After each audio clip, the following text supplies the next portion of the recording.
Europe 1 Soir. Le monde selon Adler. Bonsoir Alexandre. Bonsoir Nicolas. Et si l'Iran finalement acceptait de négocier sur le nucléaire? Il semblait admis depuis quelque temps que les Iraniens continuaient gentiment à construire leurs bombes nucléaires sans jamais céder aux pressions. Mais apparemment, les choses sont en train de changer. Bien oui, notamment dans le style qui est déjà un indice. Les Iraniens semblaient traîner pour les négociations. Ils ont mis en cause tel lieu comme Istanbul, telle présence. Ils voulaient des décisions de lever des sanctions avant même de discuter de quoi que ce soit, toute chose impossible. Alors on sentait qu'ils jouaient la montre. Et puis maintenant, ce n'est plus tout à fait le cas. Les Iraniens ont annoncé qu'ils se rendraient à la nouvelle convocation, qu'ils étaient prêts à discuter et qu'ils cherchaient un compromis.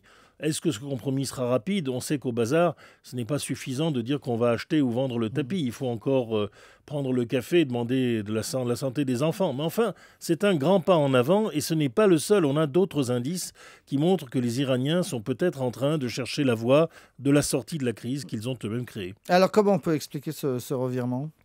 Eh bien, on peut l'expliquer de plusieurs manières, comme toujours. D'abord parce que les élections présidentielles s'approchent. Ces élections présidentielles seront très difficiles à truquer.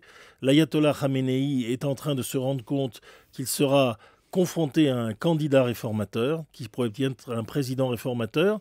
Et deuxièmement, les sanctions, bien sûr, ont commencé à mordre sur l'économie iranienne très difficilement. Inflation, difficulté d'approvisionnement, asphyxie des entreprises.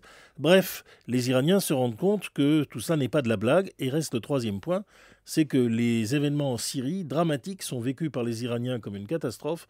Et à un moment donné, quand il faut choisir, est-ce qu'il est important de passer rapidement et inconditionnellement à l'arme nucléaire avec la perspective d'une guerre avec Israël, ou est-ce qu'il faut essayer de secourir la Syrie et surtout l'Irak qui est derrière?